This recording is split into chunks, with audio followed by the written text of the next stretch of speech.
Yes. Mm-hmm. Hi, welcome. We're just waiting for actually quite a few more. I know that we're a minute ahead, so we're just gonna give them a few more minutes to join us, okay? But in the Mm-hmm. chat, if you don't mind just introducing yourself to me, just share your name, where you're from, and what you're looking to learn from this webinar, and then we'll get started shortly, okay?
Hello.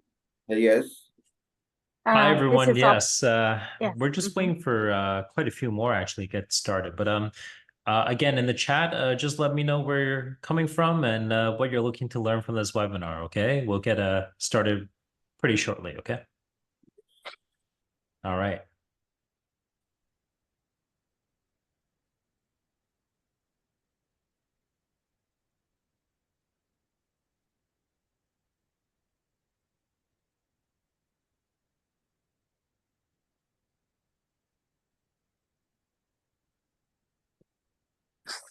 Yes.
Hello.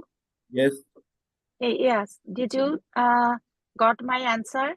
Yes. Yes, Yeah, okay. it's Okay. it's an anonymous poll, so whoever fills in the poll, we'll see the answer. Yes. Mm-hmm. Thank Okay. you. Okay. Yeah. I just want to make sure. Yeah. Yeah, I don't know if I got your answer to be honest because it's anonymous, but I'm seeing 5 out of 7 has completed the poll. Mm-hmm.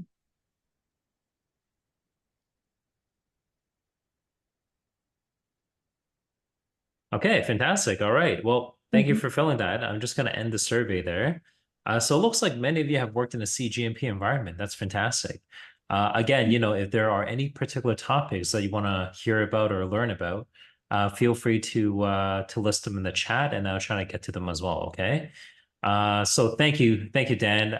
Looks like you're looking to refresh your cGMP knowledge. Yeah. So this is a very introductory talk on cGMP. But certainly, I'm happy to answer any question that you may have throughout the presentation. Okay. So I know that we're waiting for quite a few more, but we can go ahead and get started. My name is Jason. I'm the Director of Operations here with NeuAge Institute, and welcome all of you to and joining all of us here at the cGMP webinar.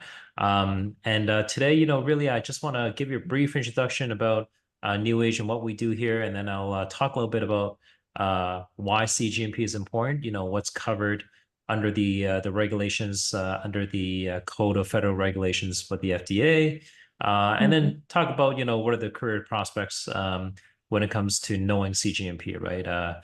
The main one being is probably quality assurance, but I could talk about some of the other professions as well. And I have a couple of the moderators here with me. So if you have any questions in the chat and I miss it, my moderators will catch it for me and bring it to my attention. Okay. So feel free to use the chat at any time, and I'll check in from time to time. Okay. So just to give you a little bit about my background, I started as an instructor with technical training on quality control, quality assurance, and R&D. But prior to that, I have years experience in the pharmaceutical industry, working in QC and R&D, where I learned a lot about compliance and regulations, things that I didn't get to learn, at my local university. So it is quite interesting.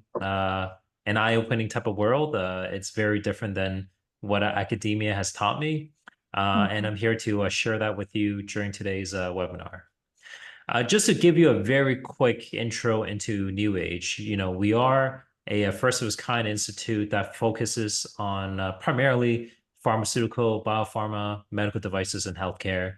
And this is us building on 20 years of education and training in this space. And we strive to be the recognized leader when it comes to professional development for the pharmaceutical industry. And our mission statement here, it really is to help prepare our students and graduates for the job market. We're very job and career focused here at NeuAge, and that's why our tagline is career forward, job ready. So we're not focused on the chemistry and biology, the basics, but rather the specific skill set to work in clinical research and regulatory affairs and QA. And I'll talk a little bit more about our programs later on, but that's just some of our features here. So a little bit about our history. We've been actually in this space for 20 years, as I mentioned, but NeuAge was actually founded in 2020, right during COVID, and we expanded to the US market. And since then, we are now registered with the New Jersey Board of Education in 2021, and we're seeking the distance learning education accreditation in 2024, which is this year. So that's just a little bit about our timeline and our history here. And with our parent company, we've trained well over 5,000 plus industry professionals in the pharmaceutical industry. We offer 40 plus certificate courses through NAI. We've helped place well over 3,000 students and worked with over 200 plus industry partners. So those are just some of the top lines and the highlights of what we've accomplished here.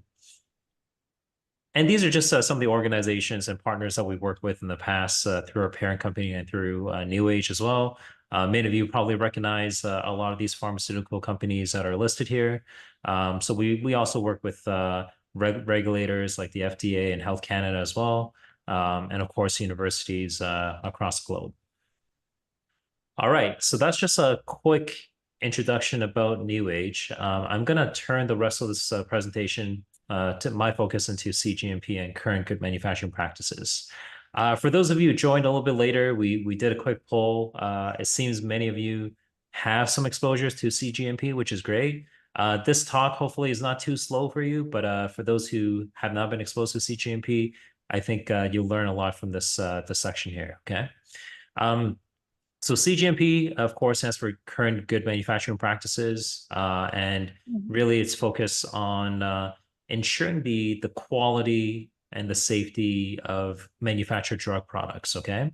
So these are regulations and guidelines that are applicable to any company that's part of the pharmaceutical manufacturing process. So whether the company makes pharmaceutical drugs, or maybe they just do testing, maybe they just do wholesaling and importing and exporting. Maybe they have other third-party function that relates to their product. They are subjected to the cGMP regulations and guidelines, okay? As well, really, it's to establish, a quality control from the raw materials to finished product, okay? So when we talk about quality control, imagine a day-to-day household product, right? Let's just say it's the microphone that I'm using right now. If I drop this microphone 30 times, maybe that's a way of doing a quality control test to see if it's still going to be functional, right? Perhaps during shipping, it gets knocked around and the microphone wouldn't be functional by the time it gets to the customer. Well, for pharmaceutical drugs, it's we have this similar process in QC, quality control, but it's a lot more extensive, a lot more scientific, right? We have to test the ingredients every single step of the way, and I'm going to show you a process map of what that means. So every part of the manufacturing process, we have to test. We have to make sure that it's the right ingredient. We have to make sure it's the right dosage. That there isn't any impurities, right? Because when it comes to a broken consumer good product like a microphone, what's the worst that can really happen, right? You get a microphone that doesn't function. But what happens if you get a defective drug? You can have patients who could get seriously injured from it, right?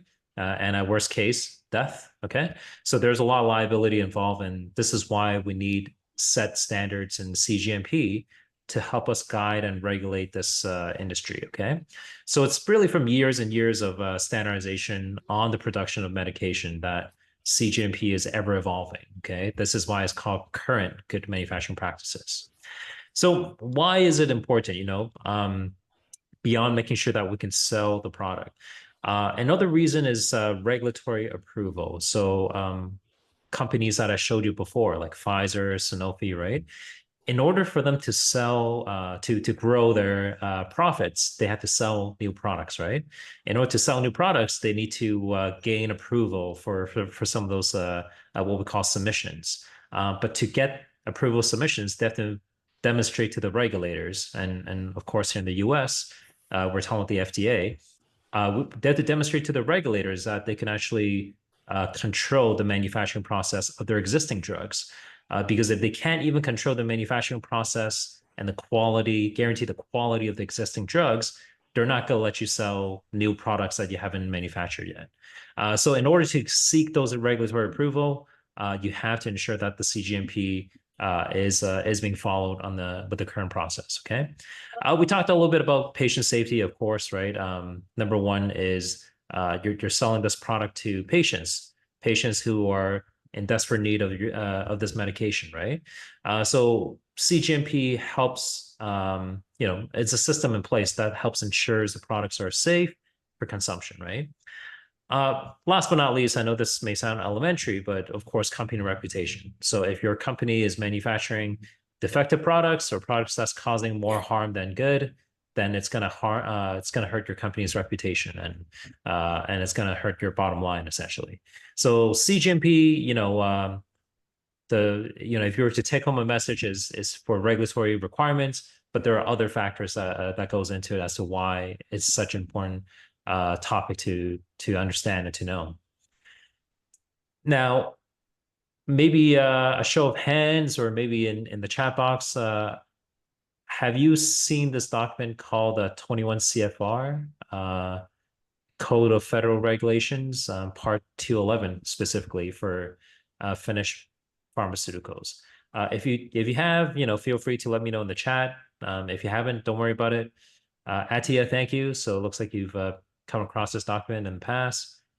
Great. Betty, thank you. Thank you. Yes. All right. So yeah, so this document outlines the regulations and really the requirements within every aspect of a pharmaceutical manufacturing facility, right? So again, it depends on the function that you're serving. But a typical pharmaceutical company that's manufacturing its own products, labeling and distributing and packaging its own products, these are the regulations and sections that they have to be familiar with. Okay. If anyone reads these regulations, it's not quite clear cut, because it's, I won't say it's open for interpretation, but at the same time, they don't tell you specifically how to do each one of these, buildings, facilities, right? They talk about what the requirements are, but how you execute it, it depends on the company. So it really comes with experience. It comes with familiarity with the regulations to know what they all mean. But yes, everything you read here, there are regulations tied to it, right? So from buildings, facilities, in terms of who has access to your buildings and to each room, to what material you need to use when you're building your manufacturing facility, right? How easy it is to clean. That's all part of the regulations. Equipment, can we just buy any equipment from eBay, from Amazon, and start using it in our facility? And the short answer is no. There's a process on on qualification to make sure that the equipment is qualified to do its job, right? And to give you reliable, consistent results every time. When it comes to control components and containers and closures, really that, that's speaking to, your manufacturing control process, right? Throughout from raw materials to finished products. Production processes controls, similarly to that. Packaging labeling. So what are the requirements for your packaging materials? What needs to go on the label? What happens if you have extra packaging and extra labeling material? How do you destroy it properly, right? Holding and distribution, of course, so if you have products on hold before it gets distributed to, whether it's to wholesalers or retailers, right? There are regulations around that. And then laboratory controls, right? So not every pharmaceutical company, especially medium-sized to smaller ones, may have a lab. Sometimes they use third-party contract labs. But even those third-party contract labs have to follow these cGMP regulations. Basically, it speaks to, who can work in a laboratory environment, what kind of data is generated, how are they reported, what kind of methods do they need to use. This is all covered in that section. Records and reports, a very, very important section. cGMP, a big part of this is documentation, right? So the data that we generate, how is it controlled? Who's reporting it? Who has access to the records? Who can change it, right? This is all covered within cGMP, but documentation is half the battle when it comes to cGMP. That is a very, very important section, okay? And of course, return products, product recalls and such, that's all as well covered in this document of CFR 21, or 21 CFR, excuse me. So you might be wondering, okay, great. Now that, I understand how important cGMP is, I get the regulations, who uses, GMP. So it actually touches on multiple departments. So definitely quality assurance, quality control, production manufacturing, warehouse logistics, compliance. These are all departments that have to be familiar with cGMP. Reg affairs as well for submissions, they have to know a little bit about cGMP. Clinical research, you don't absolutely have to know about cGMP. I know it's on the list, but it is good to kind of have that understanding as well. So really, a lot of the departments within the pharma industry, a lot of jobs in the pharma industry relies on the fact that you're familiar with current good manufacturing practices, okay? So for those of you who are not familiar with sort of a typical a product, the supply line, I would say, cGMP and quality assurance, they go hand in hand, and it's throughout the entire manufacturing process, okay? So for those of you who are not familiar, how a drug is made, it's pretty simple. It's probably what you imagine it to be. You have raw materials. Nowadays, raw materials, they're not really manufactured in the US. I mean, at least not a lot of the cheap ones, right? So a lot of the big pharma companies, they source it overseas to places like India and China. They bring in the raw materials and they import it. But that raw material that gets delivered in step one, that has to be tested in the lab to make sure that it meets the specifications. So there's a thing called a certificate of analysis. Basically, is to guarantee the quality of this raw ingredient. Okay, so think of your over-the-counter drug. A very common one is flu season, right? Tylenol is quite popular, and Tylenol is made by Johnson & Johnson, right? The active ingredient is called acetaminophen. So when acetaminophen comes to the facility at Johnson & Johnson, they have to then send it to the lab for testing. So if your company has its own lab, then they'll do the testing internally. If not, they then have to commission a third-party lab to do that testing, okay? So once that raw material is analyzed, and for those of you who have a bit of chemistry background, they use all sorts of instruments, okay? So it's a combination of, and in the chat, let me know if you know these instruments, HPLC, UV, GC, IR, okay? If you know what I'm talking about, you can go ahead and let me know in the chat. But these are various analytical techniques that they use in the lab to test different properties of the raw ingredients. Okay, because one test does not tell you the complete picture. You have to do a series of tests to make sure that the raw ingredient passes. Okay, now let's go back to our example of Tylenol. Tylenol is a finished product, it's a tablet, right? It's consistent of the active ingredient called acetaminophen, but there are also non-active ingredient, and we call those excipients, okay? Excipients also are considered to be raw materials, and they also have to be tested. So you might be wondering what's an excipient. Lactose is an excipient, microcellulose are excipients. So what they do is they take these raw ingredients and there's a whole manufacturing process where they blend it together and then they compress it into a tablet, okay? Now, tablet is only one form of finished dosage, right? Of course, in pharmaceutical, you can have, liquid, you can have, capsules, you can have suppositories, all sorts of forms, right?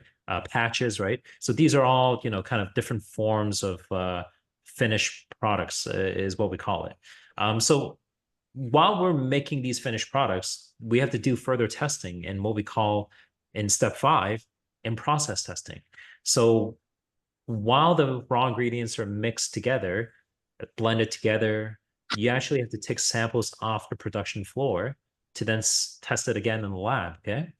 And if that's good, then we can go ahead and do our final production steps to make it into a finished product, package it.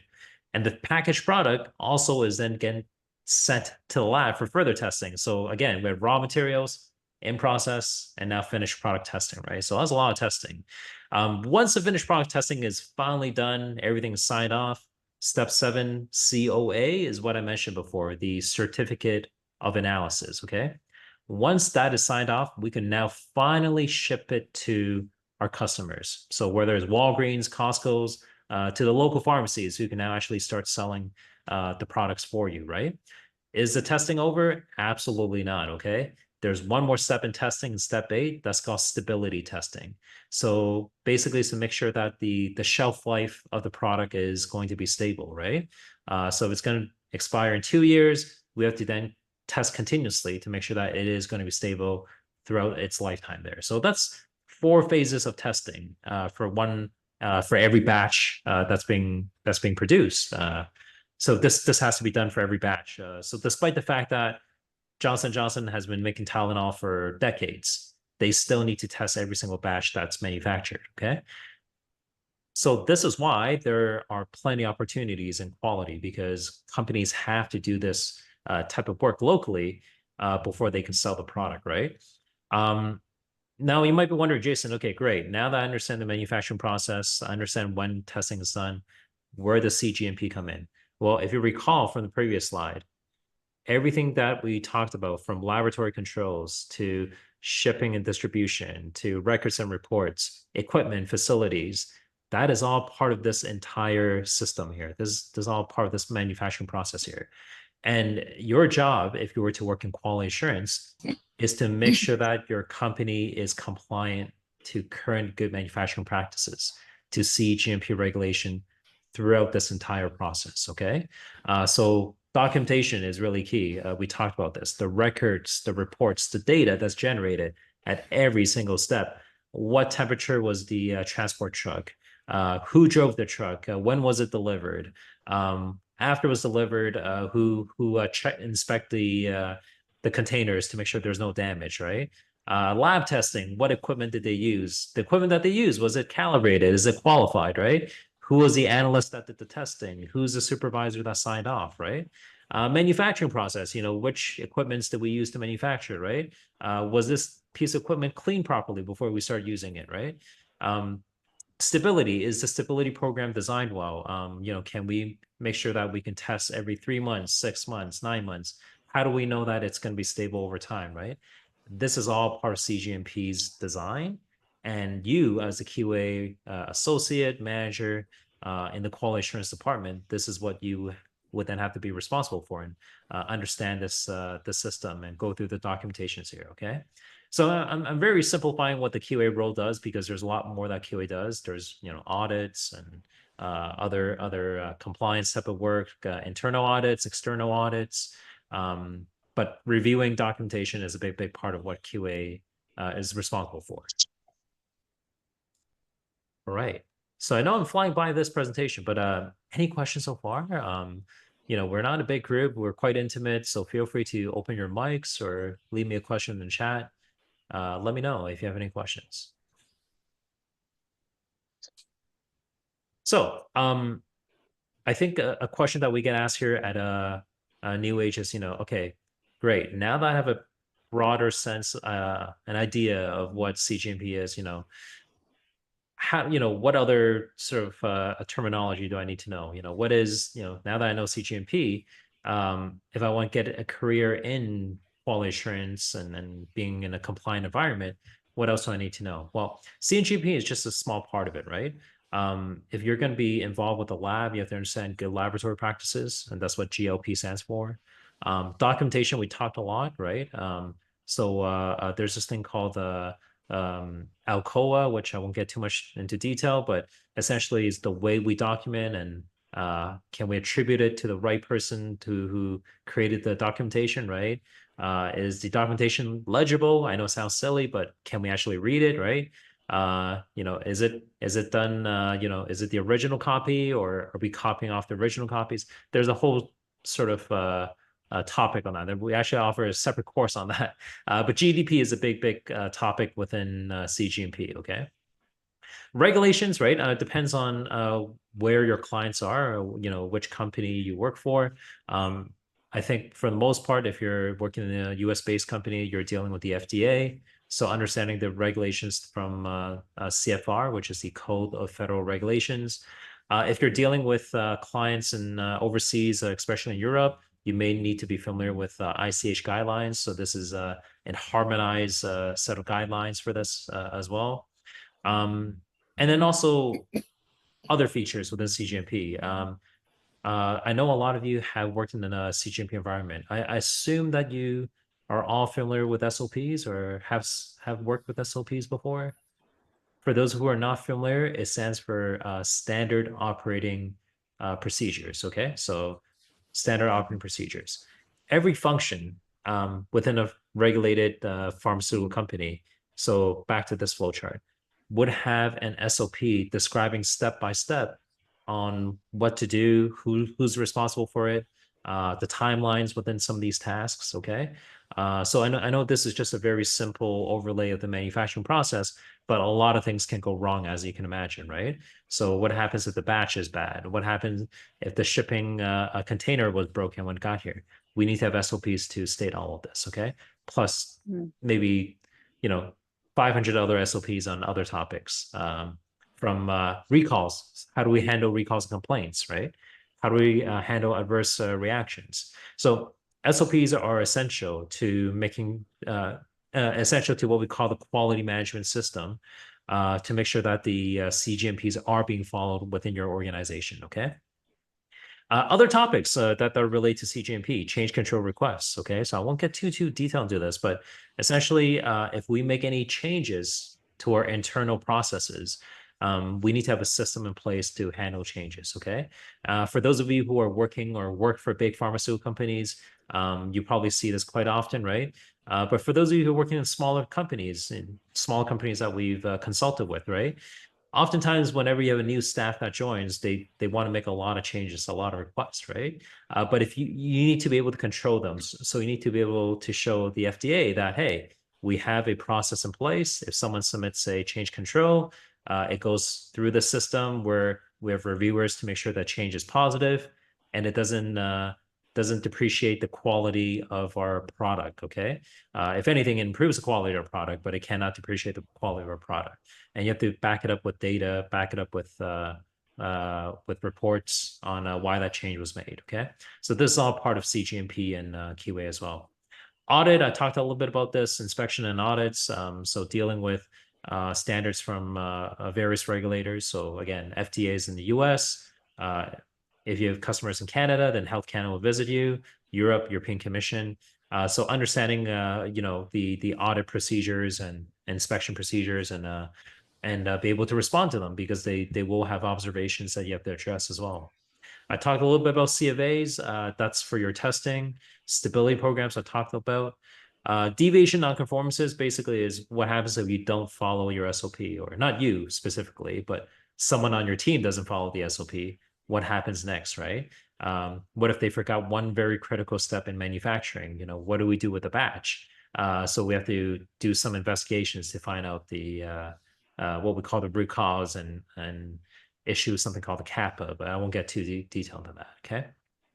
And if you're working QA, you should have some technical writing skills as well, because you'll be dealing with a lot of review work. You might even be asked to write protocols or review reports, right?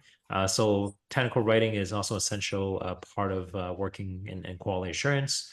And of course, if you're going to be QA for the lab, then you have to interpret the laboratory data as well. For the most part, for bigger organized pharma companies, QA, they don't look after every single function, right? What I mean by that is, they'll assign quality assurance for the lab, quality assurance for manufacturing. It wouldn't be one or two quality assurance person that looks after the entire operation, unless you're working for a smaller startup pharma company, and that's a different story. But typically, a bigger pharma company will have QA assigned to specific departments. Okay. So that's a little bit about careers involving cGMP and QA. All right. So starting career, for our graduates, typically they get roles like QA associates, coordinators, documentation coordinators, technicians, reviewers. These are all very typical starting salaries. And here in the in New Jersey, the starting salary typically is somewhere between 50 to 60,000. Okay. So we always get asked this, what kind of career is this? And yes, the starting salary 50 to 60,000 is modest, I will say. But it is a career with a long corporate ladder to climb, So once you become QA coordinator, associate, senior, supervisor, manager, director, VP, so it's a very, very long career path to climb. It's not just one position, right? And of course, as you gain more and more experience, and depending on your education level as well, that also helps you propel through the corporate ladder. Okay. All right, so that's really about it for cGMP. And I know we're a little bit ahead of schedule right now, but I'll save some time towards the end for Q&A. But a question that we get asked is, how do I get started? How does NeuAge help? How do we help people get involved with the QA if they're not already in there? So just want to talk to you a little bit about our programs. So of course, NeuAge, we are a training institute, a professional development institute. We do have a relatively short QA certificate program that's only 16 weeks and has 14 modules. And again, it's really geared towards those who are looking to get involved in the industry, who are not already working in quality assurance. Okay. But this program will cover everything that that was discussing in the previous slides, from quality management systems to change controls to understanding documentation practices and much, much more. Okay. And if you're curious to see what the outline is, my team can also send that to you, but you can also find this on our website. These are the 3 levels and the 14 individual courses that are part of the curriculum. So we really do cover everything that you need to know if you want to work in QA, everything from the regulations across FDA, Health Canada, European, and other international regulators to understanding GMPs, technical writing, documentation practices, auditing, and much, much more. So this program really is designed for those who are focused on and working for quality assurance departments. Okay. So yes, 16 weeks, 14 modules, and these are self-study modules. So they're not live classes. You don't have to be in person as well. So that makes it very convenient if you're working, if you have other obligations, but you still get the same full support from our team, which I'll speak a little bit more about later on. But this is the program that we have for QA here, okay? And for those of you who are here that are from the industry and you're looking to advance your career or just get a better understanding of, let's just say data integrity, right? You can absolutely take just the one course. So data integrity is, I know it's a hot topic with the FDA right now, but it has been a hot topic for the past 10 years. But anyways, data integrity is QA 203. You're absolutely welcome to just take that one certificate course, and that's possible as well, okay? So you don't have to take the entire program if you already have that experience and background. But for those of you who don't have that experience, I highly recommend that you pursue the entire program because it's very, very comprehensive. Right. So beyond QA, I know I didn't get to touch on this, and we have other webinar series that will talk about regulatory affairs. But reg affairs is a separate department. I mentioned them briefly, but essentially what they do is they get products approved in the market. So whether it's a drug or biological product or medical devices, RA specialists, they do something called submissions, and they seek approval. They try to, they work with the sales and marketing team as well. They work on labeling. So there's a lot of, it's a different side. And I think, oftentimes when I do these webinars, there's a confusion between regulatory affairs and quality assurance. Reg affairs is not like quality assurance. Okay, these are two separate roles. Reg affairs is really looking after new products and sort of the development part of the business, whereas QA, quality assurance, is more about compliance and focus on more of the manufactured products. Okay. So I know the name is confusing because it has the word regulatory in there, but don't let that confuse you. Okay. Reg affairs, they are responsible for getting products approved in the market.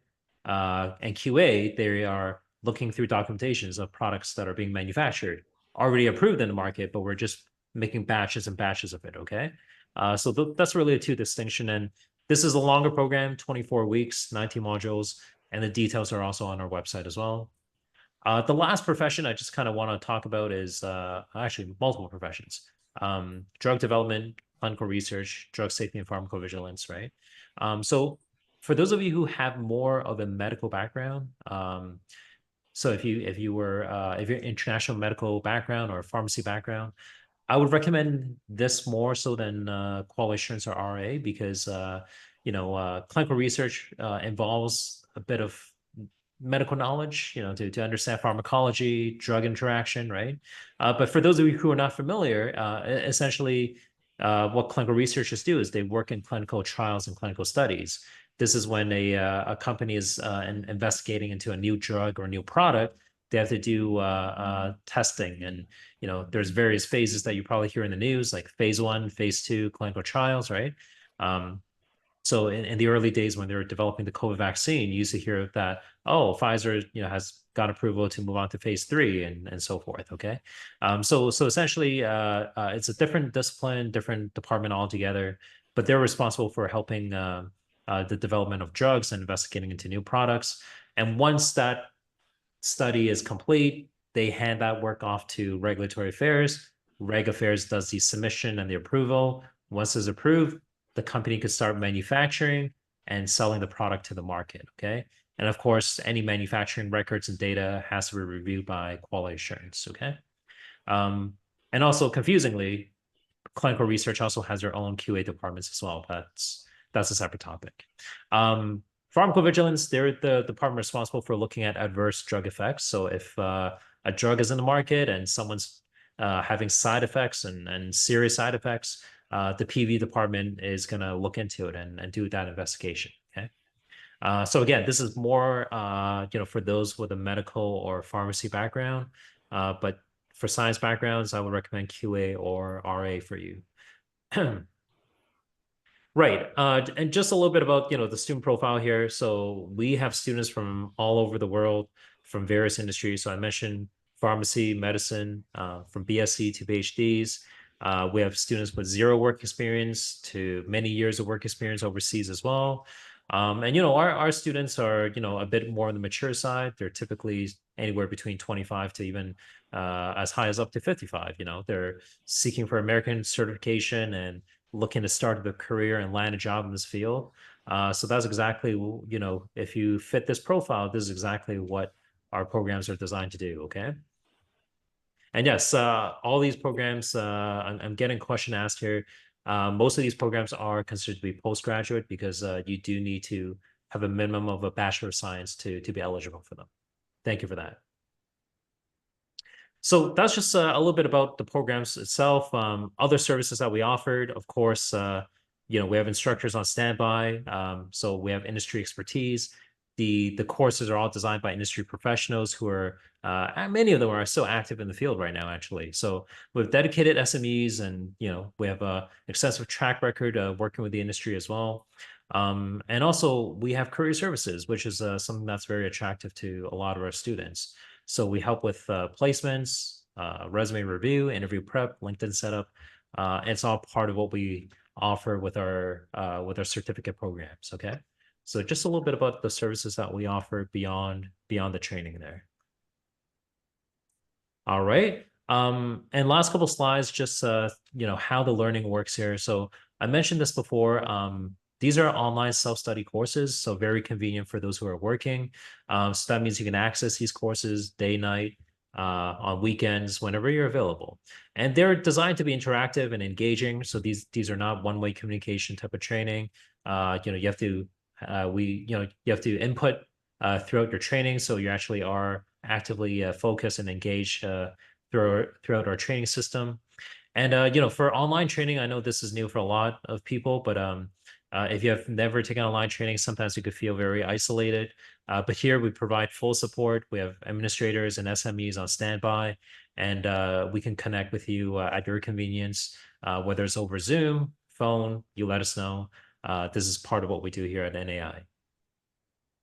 All right, so just I believe the last slides. If you're interested in our programs, we have multiple start dates.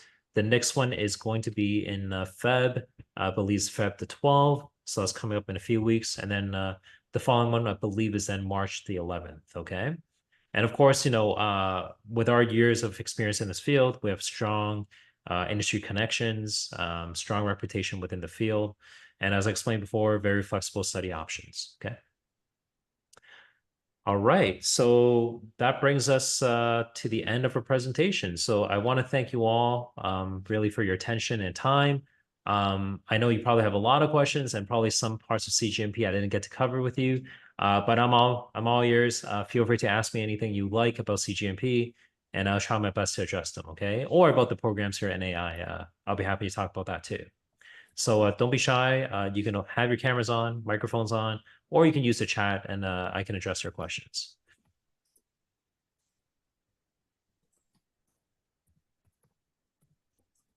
Okay. So perhaps, I'm not sure if anyone's typing up a question right now, but if you want to contact us, you can find us at info@neuageinstitute.com. You can always email them and say, I want to meet with Jason. I sat in a cGMP webinar. I'd like to learn more about the industry. You can also visit our website at www.neuageinstitute.com. And of course, the toll-free number is there. And then our office in Morristown. That's exactly what we're here for. Atia, yes, I know you're a NeuAge and you're at 50%. Fantastic.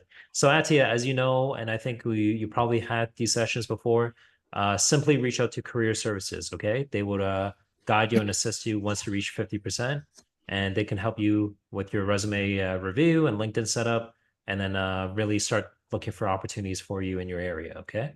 So thank you for joining me today. Okay, fantastic. All right. So I'm not sure if there are any questions incoming. If there isn't, you're welcome. Yes. If there aren't any questions, really appreciate everyone's time today. And again, you can find me through NeuAge, and I'm going to leave my email here as well. So in case you have any follow-up questions after this meeting, you can always reach out to me directly. Okay. So it's just simply jason@neuageinstitute.com. Okay. I'm going to put that in the chat. So feel free to email me and let me know, okay? All right, everyone. Thank you for your time again. Take care now. Thank you. Thank you. All Thank right. you so much. Thanks. Thanks. All right. Thank you. Thank you, everyone.